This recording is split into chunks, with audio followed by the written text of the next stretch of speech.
No, those weren't firecrackers going off in your backyard last week. That was Auburn heating up on the recruiting trail. We've got a brand new commitment that we need to discuss and get to know. Let's talk about who that is and what it means for Hugh Freeze and the Auburn Tigers.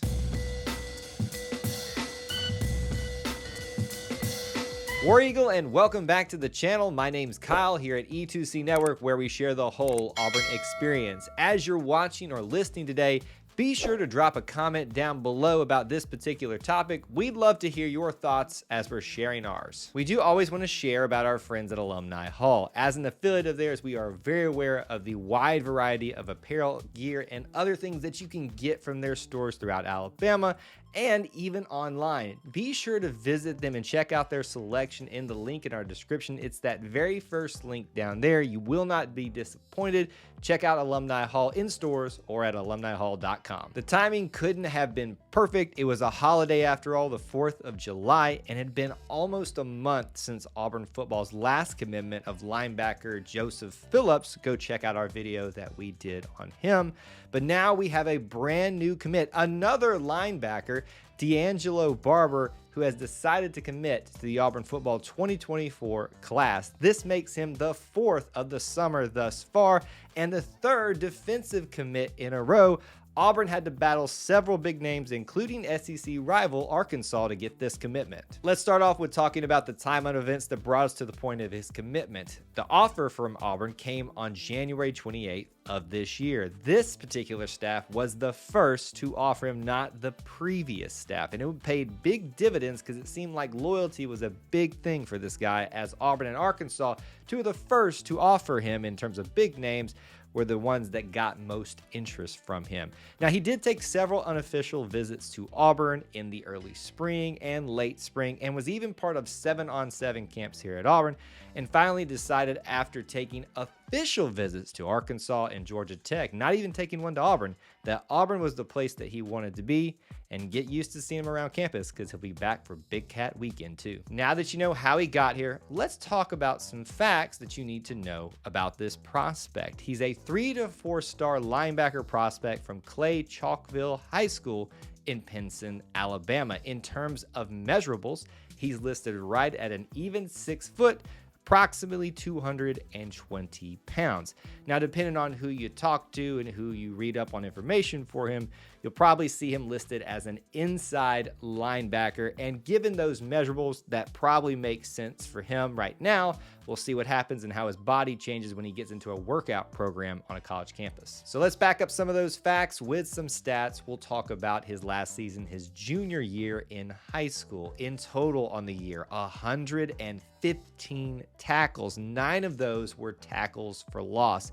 If that wasn't enough for you, he's got 2 sacks on the year, 4 forced fumbles, and 4 fumble recoveries. That's a good variety of stats for a linebacker. A few storylines around this commitment. It shows you how important it is to get in early with prospects, especially if you're a prominent program. A lot of times the smaller programs will go ahead and offer right away so they can go and get their name in the basket essentially. But Auburn and Arkansas, as you can see as this finalist, really got in there early, and it paid dividends obviously for Auburn. Sorry, Hog fans. But it shows you that that's an important thing for a lot of prospects. The other thing for this guy that's really important is that he sounds like he's ready to be a big-time recruiter for the Auburn 2024 class. He has name dropped DeMarcus Reddick, a big name that all of you are following right now, that he wants to bring into this class. Let's see if he can help out that cause. Now that you know about the player, let's talk about what it means for Auburn football. We start off always by talking about the numbers game for the 2024 class. At the time of his commitment,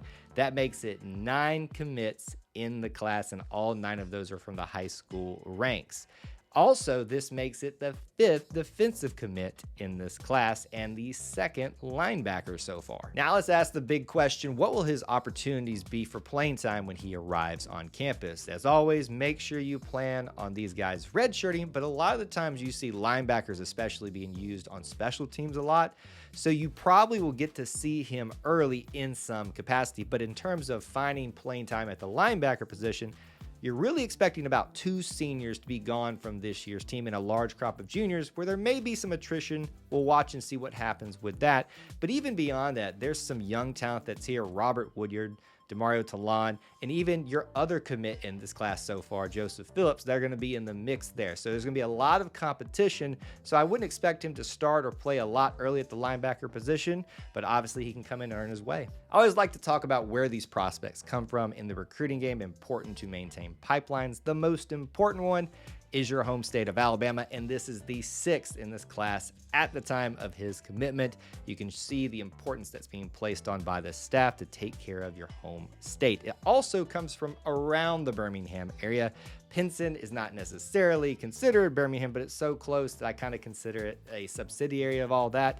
So that's a big area that you want to make sure you're drawing the talent from. And lastly, what does this commitment mean for the class, but even more specifically at the linebacker position going forward? If you look at the roster, currently we have about 9 linebackers on it. 8 of those are my estimation of who will see the most likely playing time this upcoming year, have the best opportunity for it. So you break that down even further. You've got roughly 2 seniors, 4 juniors, 1 sophomore, 1 redshirt freshman.